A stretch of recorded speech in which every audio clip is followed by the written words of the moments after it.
Welcome to ITI technical channel में मैं आप सभी लोगों का स्वागत करता हूं।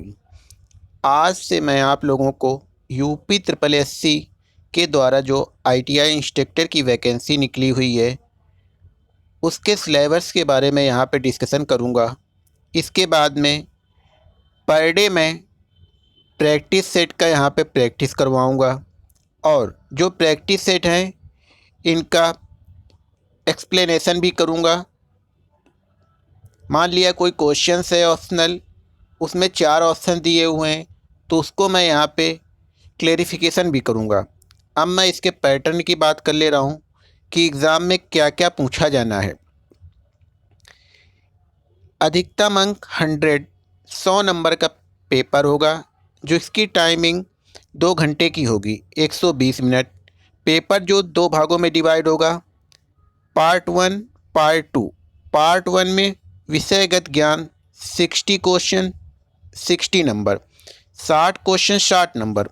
पार्ट 2 में सामान्य ज्ञान के 40 question 40 number, total 100 question 100 marks. Negative marking 1/4, मतलब कि एक क्वेश्चन गलत पे 0.25 की माइनस मार्किंग है। अब मैं इसके सिलेबस की बात कर ले रहा हूँ। पाठ्यक्रम पार्ट 1 में इम्प्लॉयबिलिटी स्किल जो कि 60 मार्क्स की आएगी, 60 नंबर की। इम्प्लॉयबिलिटी स्किल के अंतर्गत भी कई पार्टीशन किए गए हैं, 5 पार्ट्स में डिवाइड किया गया है। हर पार्ट्स की एक मार्किंग निर्धारित करी गई है। सबसे पहले अंग्रेजी साक्षात्कारता, इंग्लिश से क्वेश्चंस पूछे जाएंगे जो कि 5 नंबर के होंगे। टॉपिक दिया गया हुआ है पंक्चुएशन, मतलब कि विराम चिन्ह का यूज़, सिंगुलर प्लूरल एक वचन और बहुवचन, काल परिवर्तन टेंस का यूज़ होगा। सेकंड, सूचना प्रौद्योगिकी साक्षरता 20 मार्क्स, मतलब कि कंप्यूटर से रिलेटेड 20 क्वेश्चंस पूछे जाएंगे। इसमें जो बेसिक जानकारी है, कंप्यूटर की सामान्य जानकारी, operating system, MS Word, MS Excel, web browser, search engine, email, mobile application, ये सारी चीज़ें कंप्यूटर के टॉपिक में पूछी जाएंगी। नेक्स्ट पॉइंट नंबर 3, पर्यावरण से रिलेटेड 10 नंबर के क्वेश्चंस पूछे जाएंगे। टॉपिक यहाँ पे दिए गए हैं, व्यवसाय जनित जोखिम, प्राथमिक चिकित्सा, पर्यावरणीय मुद्दे। पॉइंट नंबर 4, श्रम कल्याण कानून के अंतर्गत 20 क्वेश्चंस पूछे जाएंगे जिसके टॉपिक दिए हुए हैं, विभिन्न कानूनों के प्रत्याभूत लाभ या factories act, apprentice act, employees state insurance act, payment of wages act, employees provident fund act, the workman compensation act, POSHSI एवं औद्योगिक कानून की व्याख्या। पॉइंट नंबर 5, क्वालिटी कंट्रोल से 5 नंबर के क्वेश्चंस पूछे जाएंगे। Quality management system, QMS, PDCA, 5S, 5D, kaizen etcetera. ICO अवधारणा, ISO परिचय। क्वालिटी कंट्रोल से 5 क्वेश्चंस पूछे जाएंगे। पार्ट 2 जो कि जनरल नॉलेज से रिलेटेड होगा, इसमें 40 क्वेश्चंस पूछे जाएंगे। प्रत्येक उपभाग से 5 क्वेश्चन, जो इसमें टॉपिक दिए हुए हैं प्रत्येक से 5 नंबर के क्वेश्चन पूछे जाएंगे। पॉइंट नंबर 1, भारत की सांस्कृतिक विरासत के क्वेश्चंस, भारतीय संविधान की मुख्य विशेषताएं। पॉइंट नंबर 3, भारतीय अर्थव्यवस्था के विकास से संबंधित विषय। पॉइंट नंबर 4, स्वास्थ्य दिन प्रतिदिन जुड़ी सामान्य विज्ञान के संबंधी जानकारी, फिजिक्स, केमिस्ट्री इत्यादि। प्रारंभिक अंकगणित अर्थमेटिक्स से क्वेश्चन पूछे जाएंगे। सामान्य हिंदी से पूछे जाएंगे। समान जागरूकता से, प्रदेश से संबंधित सामान्य ज्ञान। इस तरीके से यूपी ट्रिपल एससी की अनुदेशक की जो भर्ती आई हुई है 2500, उसका ये पैटर्न है जो कि लिखित परीक्षा के माध्यम से चयन किया जाना है। अब मैं आपको प्रैक्टिस सेट नंबर 1 यहाँ पे कराने जा रहा हूँ। ये 2 भागों में डिवाइड है। टोटल एक प्रैक्टिस सेट के अंदर 100 क्वेश्चंस है, जिसमें 1 to 60 क्वेश्चन पार्ट ए के हैं, 60 to 40 पार्ट बी के हैं।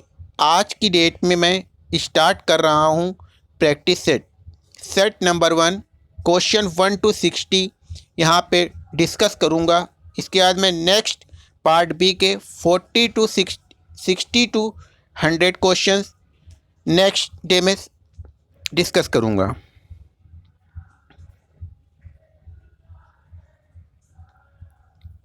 क्वेश्चन नंबर फर्स्ट है, ही ड्रिंक टी एवरी मॉर्निंग। अब इसमें पूछा जा रहा है ये किस टेंस का है। Present continuous, present simple, past simple, present perfect. Present continuous में वर्ब की फर्स्ट फॉर्म में आईएनजी लगती है। सिंपल प्रेजेंट में वर्ब की फर्स्ट फॉर्म में यस या यस लगता है। पास्ट में वाज या वर लगता है। प्रेजेंट परफेक्ट में वर्ब की फर्स्ट फॉर्म में आई थर्ड फॉर्म लगती है। यहाँ पे जो सेंटेंस दिया हुआ ही ड्रिंक टी एवरी मॉर्निंग, इसका मतलब है इसमें वर्ब की फर्स्ट फॉर्म में यस या यस लगा हुआ है। तो इसका मतलब हुआ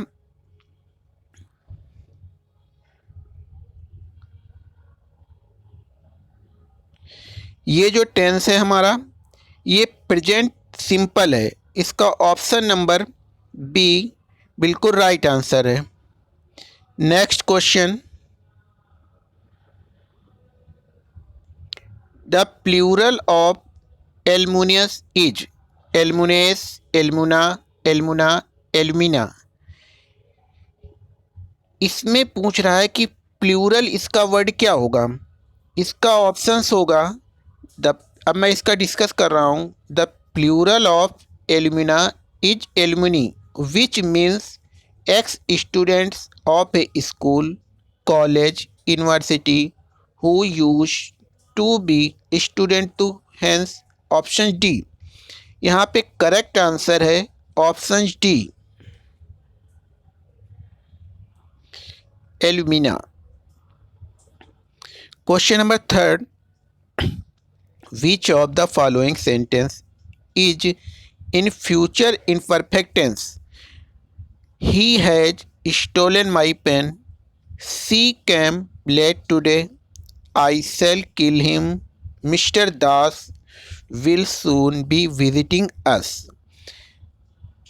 अब इसमें फ्यूचर इनपरफेक्ट पूछा जा रहा है कि इस सेंटेंस में फ्यूचर इनपरफेक्ट कौन सा है। इसमें है mister Das will soon be visiting us is in future in perfect tense. इसका ऑप्शन नंबर डी जो कि राइट आंसर है, इसका ऑप्शन डी सही है। Next question, I have a box full of pencil to show omission I have will be written S.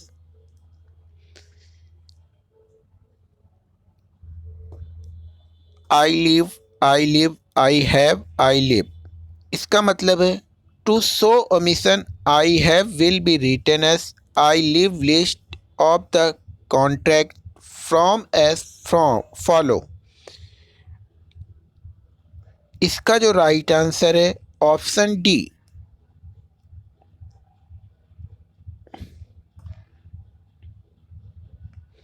Next question, tick the correctly punctuated sentence. The Ganga rise from the Himalayas. The Ganga rise from the Himalayas. The Ganga rise from the Himalayas. The Ganga rise from the Himalayas. इसका right answer होगा the Ganga rise from the Himalayas. इसका right answer option b. Next question 6, कम आवृत्ति संचरण प्रकार की तरंग दैर्घ्य है 33 से 10 किलोमीटर, 10 से 1 किलोमीटर, 1000 से 100 मीटर, 100 से 10 मीटर। इसका ऑप्शन नंबर बी जो कि राइट है। किस लिए राइट है बी? ये भी मैं बता दे रहा हूँ आपको।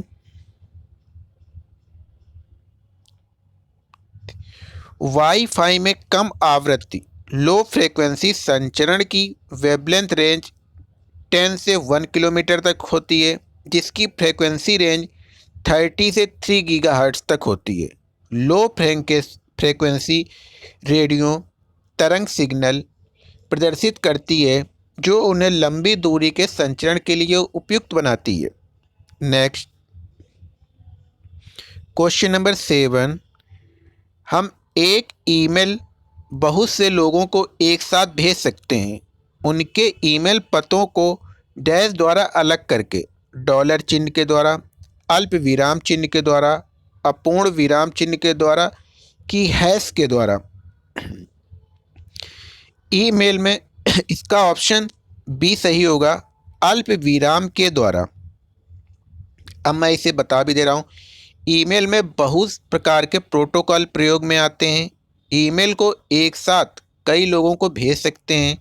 इसके लिए हम अल्प विराम में मतलब कॉमास का प्रयोग करते हैं।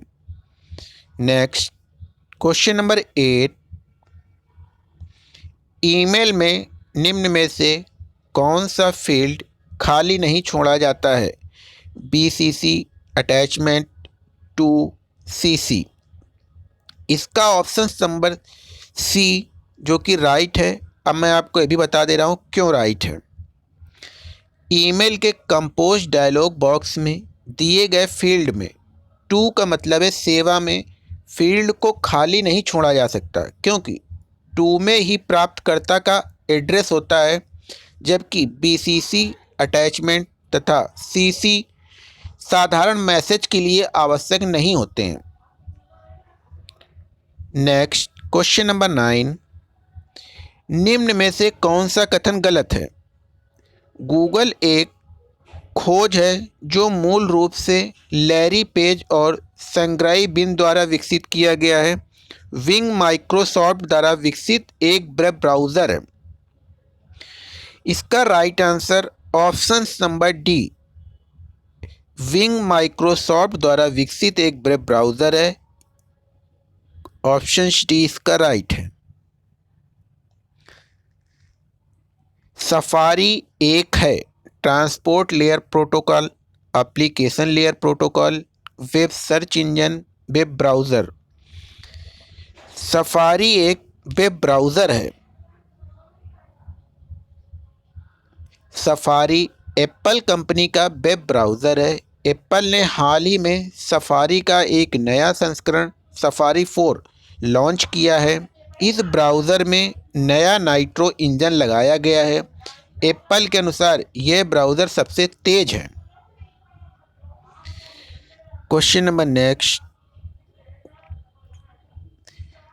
वेब पेज एक दूसरे क्वेश्चन नंबर 11, वेब पेज एक दूसरे से किस माध्यम से जुड़े हुए हैं? Hyperlink, edges, link, wifi.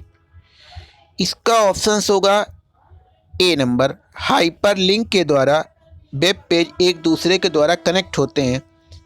अब मैं बता रहा हूँ वेब पेज है क्या चीज़। हाइपरलिंक एक दस्तावेज के भीतर पूरे दस्तावेज को पॉइंट करता है। वेब पेज पेजों का कलेक्शन होता है। क्वेश्चन नंबर 12, एक एक्सेल वर्कशीट का नाम बदलने के लिए क्या यूज़ करते हैं? कंट्रोल की को पकड़े हुए वर्कशीट टैब पर क्लिक करें और एक नया नाम टाइप करें। बी, सेव एज ऑप्शंस को फाइल मेनू से चॉइस करें। सी, वर्कबुक को सेव करते समय फाइल नेम के अंत में क्वेश्चन मार्क जोड़ें। नेक्स्ट, वर्कशीट टैब पर डबल क्लिक करें और नया नाम टाइप करें, जिसका ऑप्शन डी राइट है। वर्कशीट टैब पर डबल क्लिक करें और नया नाम टाइप करें। अब मैं बताता हूँ ये कैसे। एक एक्सेल वर्कशीट का नाम बदलने के लिए वर्कशीट टैब पर डबल क्लिक कर नया नाम टाइप करते हैं। क्वेश्चन नंबर 13, MS एक्सेल में एक रो और कॉलम के इंटरसेक्शन को क्या कहा जाता है? एक फील्ड, डेया, एक इन्वेशन, एक सेल, जिसे एक सेल कहा जाता है। ऑप्शन डी राइट है। एमएस एक्सेल में रो तथा कॉलम के इंटरसेक्शन को सेल कहते हैं। क्वेश्चन नंबर 14, सेपरेट सीट अनुप्रयोग क्रमादेश निम्नलिखित में से कौन सा है? MS Word, MS Excel, MS Access, MS PowerPoint, जिसका ऑप्शन 20 राइट है। अब मैं आपको एक्सप्लेन भी कर रहा हूँ। एमएस एक्सेल एक विंडो आधारित सेपरेट सीट प्रोग्राम है। इसमें फार्मूला का निर्माण कर एडिटिंग के द्वारा तुरंत परिणाम प्राप्त किया जा सकता है। एक्सेल में दूसरे प्रोग्रामों के डेटा तथा चित्रों को जोड़ा जा सकता है, जबकि एक्सेल या उसके किसी भाग को कीवर्ड या पावर पॉइंट डॉक्यूमेंट में शामिल किया जा सकता है। यह प्रोग्राम गणितीय गणनाओं तथा अंकीय डाटा के लिए उपयुक्त माना जाता है। क्वेश्चन 15, यदि एक शब्द तुरंत पुनरावृत्ति होता है तो एमएस वर्ड किस प्रकार अनुक्रिया करेगा? पुनरावृत्तित वर्ड के नीचे एक हरी तरंगदार रेखा, पुनरावृत्ति वर्ड के नीचे एक लाल तरंगदार रेखा, पुनरावृत्ति वर्ड के नीचे एक नीली तरंगदार रेखा, इनमें से कोई नहीं, जिसका राइट आंसर है ऑप्शन बी। अब इसका एक्सप्लेनेशन मैं कर दे रहा हूँ। एमएस वर्ड में जब एक शब्द तुरंत पुनरावृत्त होता है तो पुनरावर्तित वर्ड के नीचे एक लाल तरंगदार रेखा बन जाती है।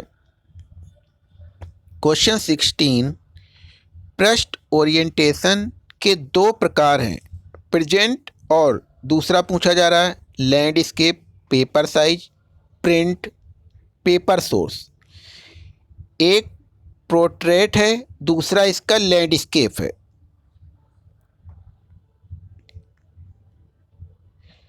पेज ओरिएंटेशन दो प्रकार के होते हैं, पोर्ट्रेट तथा लैंडस्केप। पोर्ट्रेट का प्रयोग पेज को ऊर्ध्वाधर मीन्स मतलब वर्टिकल प्रिंट करने के लिए तथा लैंडस्केप का प्रयोग पेज को क्षैतिज मीन्स हॉरिजेंटली प्रिंट करने के लिए किया जाता है। पेज का ओरिएंटेशन डिफ़ॉल्ट रूप से पोर्ट्रेट सेट रहता है। क्वेश्चन 17,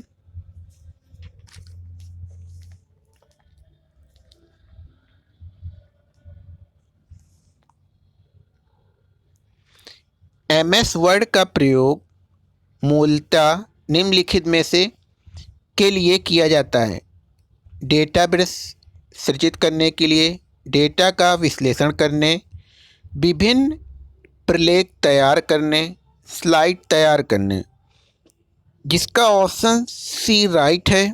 अब मैं आपको ये भी बता दे रहा हूँ क्यों राइट है। एमएस वर्ड माइक्रोसॉफ्ट द्वारा विकसित वर्ड प्रोसेसर है। इसका मुख्य कार्य टेक्स्ट या दस्तावेज को संचालित करना है। यह एक वर्ड प्रोसेसिंग पैकेज है जिसकी सहायता से साधारण दैनिक पत्र से लेकर डेस्कटॉप पब्लिशिंग स्तर तक के कार्य सुविधापूर्वक किए जा सकते हैं। माइक्रोसॉफ्ट वर्ड एमएस वर्ड दस्तावेज को बनाने तथा शेयर करने के लिए शक्तिशाली उपकरण प्रदान करता है। क्वेश्चन नंबर 18, जब आप अपने कंप्यूटर में कोई नया प्रोग्राम इंस्टॉल करते हैं तो यह किस मेनू में जुड़ता है? All program menu, start program menu, select program menu, desk program menu. इसका ऑप्शन ए राइट है। अब मैं आपको ये भी बता दे रहा हूँ क्यों राइट है। जब हम अपने कंप्यूटर में कोई नया प्रोग्राम इंस्टॉल करते हैं तो ये ऑल प्रोग्राम मेनू में जुड़ता है। क्वेश्चन नेक्स्ट, विंडो 8 में डेस्कटॉप पर नया फोल्डर बनाने के लिए शॉर्ट कुंजी क्या है? Control plus shift plus n, control plus shift plus g, control plus shift plus f, control plus alt plus t. इसका राइट आंसर होगा option a, control plus shift plus n. Question 20, Windows Explorer में निम्नलिखित में से किसमें change icon view शामिल है? Address bar, title bar, navigation pane, menu bar. जिसका ऑप्शन राइट है डी, मीनू बार। अब मैं क्लियर भी कर देता हूँ किस लिए ये मीनू बार है। फाइल एक्सप्लोरर का प्रारंभिक नाम विंडो एक्सप्लोरर था। यह ऑपरेटिंग सिस्टम का ही एक अंग है जो बहुत सारे यूज़र इंटरफेस आइटम को मॉनिटर को प्रस्तुत करता है। इसके अंदर आइकन का व्यू चेंज करने के लिए मीनू बार का प्रयोग करते हैं। नेक्स्ट क्वेश्चन नंबर 21, सिस्टमों पर एक से अधिक प्रक्रिया साथ साथ चलाने को क्या कहा जाता है? Multi processing, multi programming, real time, batch processing. एक साथ अधिक प्रक्रिया चलाने को क्या कहा जाता है? इसका राइट आंसर है ऑप्शन ए, मल्टी प्रोसेसिंग। अब मैं इसको एक्सप्लेन भी कर दे रहा हूँ। मल्टी प्रोसेसिंग का मतलब क्या है? किसी एक कंप्यूटर पर एक साथ दो या दो से अधिक प्रक्रियाएं साथ साथ चलाने की विधि मल्टी प्रोसेसिंग कहलाती है। मल्टी प्रोग्रामिंग समानांतर मतलब कि पैरेलल प्रोसेसिंग प्रक्रिया जिसमें विभिन्न कार्यक्रमों को एक ही प्रोसेस से निष्पादित किया जाता है, मल्टी प्रोग्रामिंग कहलाती है। बैच प्रोसेसिंग एक साथ समान इकट्ठी फाइलों को प्रोसेस करने की प्रक्रिया बैच प्रोसेसिंग कहलाती है। नेक्स्ट क्वेश्चन 22, इनमें से कौन सा ऑपरेटिंग सिस्टम नहीं है? DOS, Oracle, Linux, Windows. जिसका ऑप्शन है बी, जिसका ऑप्शन बी राइट है, ओरेकल। अब ये भी बता दे रहा हूँ ओरेकल क्यों है।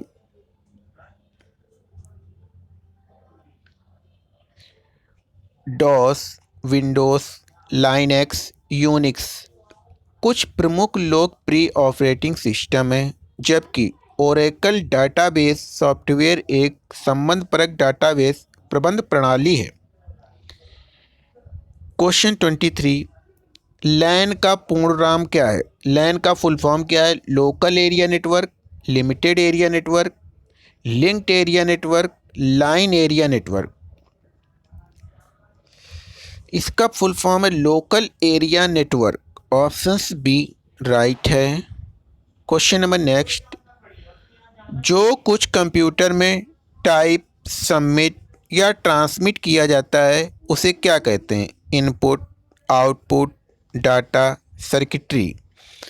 इसका राइट आंसर है ऑप्शंस ए, इनपुट। मतलब कि जो कुछ कंप्यूटर में टाइप, सबमिट या ट्रांसमिट किया जाता है उसे इनपुट कहते हैं। क्वेश्चन 25, कंप्यूटर चिप्स के निर्माण में किस पदार्थ का प्रयोग किया जाता है? चांदी, लोहा, सोना, सेमीकंडक्टर। इसका ऑप्शन नंबर डी जो कि राइट है, सेमीकंडक्टर। अब मैं इसे क्लियर कर देता हूँ सेमीकंडक्टर क्यों है। कंप्यूटर चिप्स के निर्माण में सेमीकंडक्टर पदार्थ का उपयोग किया जाता है। आमतौर पर यह एक ठोस रासायनिक तत्व या यौगिक है जो कुछ परिस्थितियों में बिजली का संचालन कर सकता है। क्वेश्चन 26, कार्यस्थलों पर दुर्घटना के कारणों से कौन सा कारक निहित होता है? अज्ञानता, अनुशासनशीलता, गलत योजना, ये सभी। इसका ऑप्शन नंबर डी जो कि राइट है, ये सभी। अब मैं इसे एक्सप्लेन कर दे रहा हूँ। गलत योजना का मतलब क्या है? रॉन्ग प्लानिंग, कार्यस्थलों अर्थात वर्कशॉप में कार्य करने की गलत योजना के कारण भी दुर्घटनाएं होती हैं। इग्नोरेंस, अज्ञानता, कार्यस्थल पर बहुत सी घटनाओं श्रमिकों की अज्ञानतावश उत्पन्न होती हैं। अनुशासनशीलता, इनडिसिप्लिन, कारीगरों द्वारा संचालन के दौरान अनुशासन के प्रति लापरवाही करने की वजह से दुर्घटना घट जाती है। इस कारण से ये तीनों ऑप्शंस इसके राइट हैं। क्वेश्चन नंबर 27, दुर्घटना से उत्पन्न खतरे किस रूप से हो सकते हैं? उत्पादन में कमी, संयंत्र या उपकरणों का नुकसान, उत्पादन अनुसूची में अवरोध, उपरोक्त सभी। इसमें से उपरोक्त सभी है, ऑप्शन नंबर डी। क्योंकि दुर्घटना के उत्पन्न खतरे के किस रूप हो सकते हैं? ये तीनों हो सकते हैं। उत्पादन में कमी हो सकती है, संयंत्र व उपकरणों का नुकसान भी हो सकता है, उत्पादन अनुसूची में अवरोध भी हो सकता है। क्वेश्चन नंबर 28, कार्य पर नियमों के तहत नियोक्ताओं की क्या जिम्मेदारियां होती हैं? कार्यस्थल के खतरों की पहचान करना, खतरों का आकलन करना, ए व बी दोनों, उपरोक्त में से कोई नहीं। जिसका ऑप्शन होगा ऑप्शन सी, ए व बी दोनों। कार्यस्थल के खतरों की पहचान करना, खतरों का आकलन करना। क्वेश्चन 29, कारखानों में सुरक्षा किस रूप में की जाती है? स्वयं की सुरक्षा, मशीन से सुरक्षा, आग से सुरक्षा, ये सभी। इसमें ये सारे होंगे, ऑप्शन डी राइट है। स्वयं की सुरक्षा, मशीन से सुरक्षा, आग से सुरक्षा।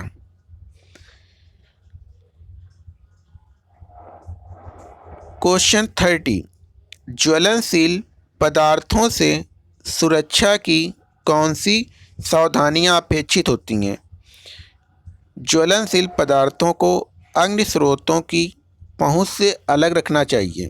ज्वलनशील पदार्थों के रिसाव को नियमित जांच की जानी चाहिए। ए और बी दोनों, इनमें से कोई नहीं। इसका राइट आंसर होगा ऑप्शन सी, ए व बी दोनों। अब मैं इसका एक्सप्लेन कर रहा हूँ। ज्वलनशील पदार्थों सुरक्षा के लिए सावधानियां अपेक्षित होती हैं। हमें ज्वलनशील पदार्थों को अग्नि स्रोतों की पहुंच से अलग रखना चाहिए तथा ज्वलनशील पदार्थों के रिसाव की नियमित जांच की जानी चाहिए। क्वेश्चन 31, निषेधात्मक चिन्हों का आकार कैसा होता है? त्रिभुजाकार, गोलाकार, वर्गाकार, इनमें से कोई नहीं। निषेधात्मक का जो सिंबल्स होता है वह होता है गोलाकार। ऑप्शन बी सही है। अब मैं इसका क्लियर कर दे रहा हूँ। निषेधात्मक संकेत वृत्त के आकार सर्कुलर शेप में होता है। ये लाल रंग के बॉर्डर तथा क्रॉस बार और सफ़ेद बैकग्राउंड पर काली आकृति द्वारा बनाए जाते हैं। इन संकेतों सिंबल्स के द्वारा विशेष प्रकार के कार्य करने को माना जाता है। क्वेश्चन 32, चेतावनी चिन्हों की पृष्ठभूमि किस रंग की होती है? लाल रंग, नीला रंग, पीला रंग, हरा रंग। चेतावनी का सिंबल जो होता है वह होता है पीला रंग होता है, येलो कलर। चेतावनी ट्रायंगुलर मतलब त्रिभुजाकार होते हैं तथा इन्हें पीली पृष्ठभूमि पर काले रंग की आकृति द्वारा प्रदर्शित किया जाता है। इन संकेतों के माध्यम से चेतावनी दी जाती है। कुछ चेतावनी संकेत जैसे आग का भय, बिजली के झटके, विस्फोटक पदार्थ आदि। क्वेश्चन 33, आसपास के वातावरण में पशुओं और पौधों के संबंध के अध्ययन को क्या कहते हैं? पारिस्थितिक विज्ञान, निर्जात विज्ञान, वंशावली विज्ञान, प्रतिभा शास्त्र। इसका ऑप्शन नंबर ए सही है, पारिस्थितिक विज्ञान। क्वेश्चन नंबर 34, अम्लीय वर्षा में निम्नलिखित में से क्या अधिकतम मात्रा में रहता है?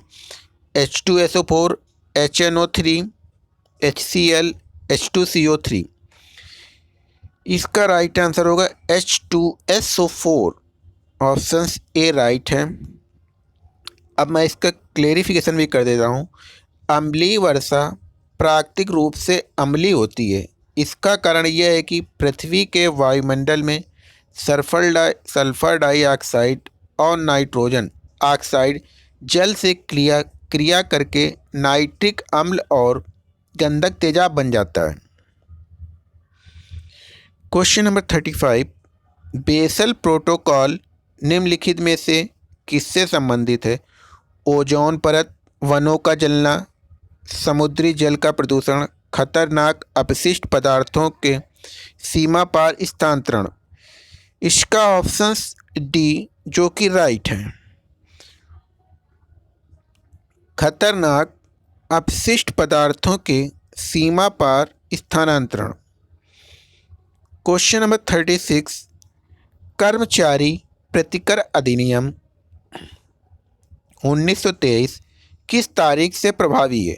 जुलाई 1924, अगस्त 1924, जनवरी 1924, मार्च 1923। इसका राइट आंसर है जुलाई 1924। क्वेश्चन 37, कर्मचारी मुआवजा अधिनियम 1923 की धारा 4A संबंधित है? नोटिस और दावा, अर्धमासिक भुगतान का कम्युटेशन, देय होने पर भुगतान किया जाने वाला मुआवजा और चूक के लिए दंड। कोई अनुबंध या अनुबंध समाप्त करना। जिसका राइट आंसर होगा ऑप्शन सी, देय होने पर भुगतान किए जाने वाला मुआवजा और चूक के लिए दंड। क्वेश्चन नंबर 38, कर्मकार प्रतिकर अधिनियम 1923 किस धारा में पूर्णतया निषाक्त को परिभाषित किया गया है? धारा 2, धारा 2 का उपरोक्त में से कोई नहीं। इसका ऑप्शन नंबर ए जो कि राइट है, धारा 2 डा। कर्मचारी राज्य बीमा अधिनियम 1948 कब अधिनियत किया गया हुआ? 19 अप्रैल 1948, 19 मई 1948, 19 जून 1948, 19 जुलाई 1948। जिसका राइट आंसर है option A, 19 April 1948। Question number 40, इस अधिनियम के अधीन संदेय अभिदाय की वसूली कैसे की जाती है? ऋण की भांति, ऋण पर ब्याज की भांति, ऋण और ब्याज दोनों, भू राजस्व बकाया। जिसका राइट आंसर होगा ऑप्शन नंबर डी, भू राजस्व की बकाया। क्वेश्चन 41, नियोजक मजदूरी आदि को कम नहीं करेगा का उपबंध किया गया है? धारा 71, धारा 72, धारा 73, धारा 74। जिसका राइट आंसर है ऑप्शन बी, धारा 72। क्वेश्चन नंबर 42, कर्मचारी भविष्य निधि अधिनियम, भविष्य निधि और विधिक प्रावधान अधिनियम कब लागू किया गया? 1 अप्रैल 1956, 1 मार्च 1957, 1 मई 1950, 4 मार्च 1950। इसका राइट आंसर है ऑप्शन डी, 4 मार्च 1952। क्वेश्चन नंबर 43, कर्मचारी भविष्य निधि और विविध प्रावधान अधिनियम 1952 की कौन सी धारा अन्य ऋणों पर योगदान के भुगतान की प्राथमिकता से संबंधित है? धारा 12, धारा 11, धारा 14, धारा 20। जिसका राइट आंसर है ऑप्शन नंबर बी, धारा 11। क्वेश्चन नंबर 44, शिशु अधिनियम अप्रेंटिस एक्ट को संसद द्वारा किस वर्ष बनाया गया? 1960, 1961, 1962, 1965। इसका राइट आंसर है 1961। Question number 45। शिशु अधिनियम का उद्देश्य है शिशुओं के प्रशिक्षण का विनियमित करना, शिशुओं के प्रशिक्षण से संबंधित विषयों को बनाना, ए व बी दोनों, उपरोक्त में से कोई नहीं। जिसका राइट आंसर है ऑप्शन सी, ए व बी दोनों। Question number 46। शिशु अधिनियम कब से लागू किया गया? 1 मार्च 1962, 1 मार्च 1963, 1 मार्च 1965, 1 मार्च 1966। जिसका राइट आंसर है 1 मार्च 1962। ऑप्शन ए राइट है। कारखाना अधिनियम डैश से बनाया गया? 1948, 1932, 1966, 1946। जिसका राइट आंसर है ऑप्शन ए 1 मार्च 1962। क्वेश्चन 47। कारखाना अधिनियम किस सन में बनाया गया? 1948, 1932, 1966, 1946। इसका राइट आंसर है 1948। क्वेश्चन 48।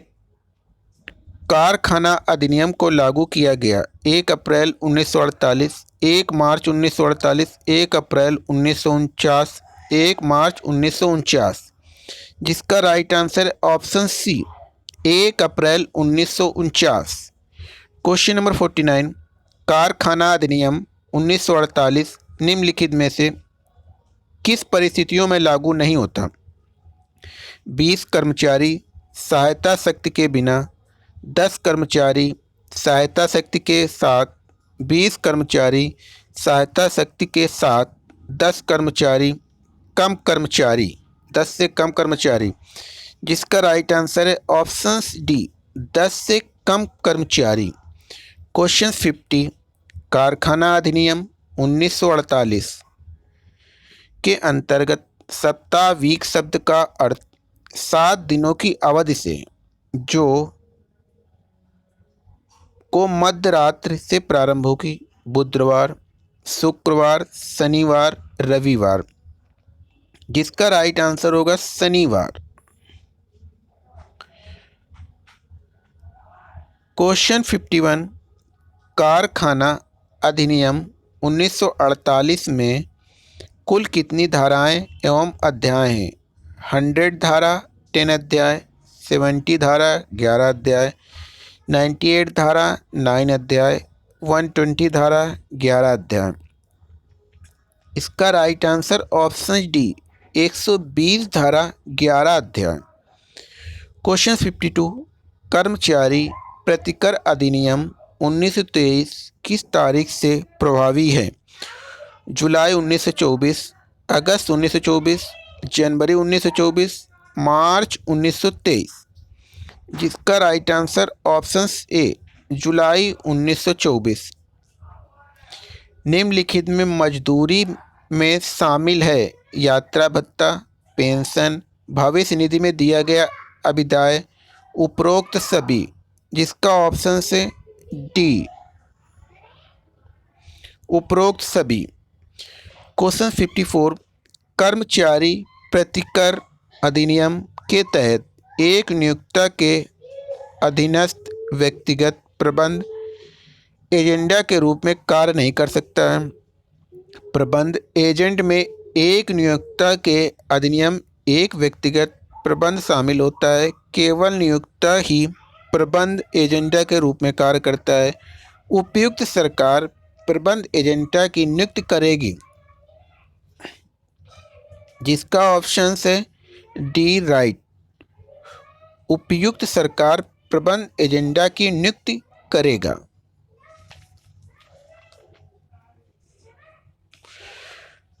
Question number 55। अधिनियम में कानून के लिए पहला सुझाव किस वर्ष दिया गया? 1934, 1925, 1936, 1937। इसका राइट आंसर है 1937।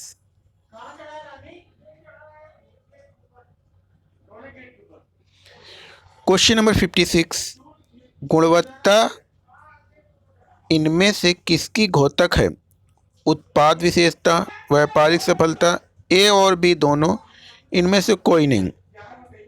इसका राइट आंसर है ऑप्शन से उत्पाद विशेषता। नेक्स्ट 57, शून्य त्रुटि की संकल्पना प्रबंध के लिए प्रदर्शन मानक है। प्रथम प्रयास में सही कार्य करने की एक प्रेरणादायी पद्धति है। प्रबंध द्वारा प्रयुक्त होती है। सभी कर्मचारियों को सचेत करने में की गई सभी प्रथम प्रयास में ही सही कार्य करना चाहिए, ए व बी दोनों। जिसका राइट आंसर है ऑप्शन सी। प्रबंध द्वारा प्रयुक्त होती है। सभी कर्मचारियों को सचेत करने में कि सभी को प्रथम प्रयास में ही सही कार्य करना चाहिए। क्वेश्चन 58, संपूर्ण लेन देन दर माना जाने वाला एक स्केल है। 0 से 1, 1 से 10, 10 से 20, 0 से 20। जिसका ऑप्शन है ए राइट 0 से 1। क्वेश्चन नंबर 59, विश्व प्रसिद्ध गुणवत्ता गुरु के नाम से जाना जाता है। क्रोम्बे, जोसेफ जूरन, डेमिंग, इनमें से कोई नहीं। जिसका राइट आंसर है option b, Joseph Juran. Next, इनसी काल से कितने गुणवत्ता उपकरण के महत्व को बताया है? 4, 5, 6, 7। जिसका राइट आंसर है ऑप्शन डी, 7। अब मैं आपको सातों के नाम बता दे रहा हूँ। इशिकावा ने 7 गुणवत्ता उपकरणों के महत्व को बताया है। ये 7 गुणवत्ता उपकरण हैं। फर्स्ट है control chart, run chart, histogram, scatter diagram, Pareto chart, flow chart, quality cycle. ये 7 जो हैं क्वालिटी कंट्रोल के पैरामीटर हैं। इस तरीके से पार्ट 1 के 60 क्वेश्चंस आज मैंने आपको प्रैक्टिस सेट नंबर 1 के करा दिए। कल नेक्स्ट में आपको 60 से 100 क्वेश्चन पार्ट बी के बता दूंगा। अगर ये वीडियो आपको अच्छी लगी है तो please like share subscribe my channel. Thank for watch my video.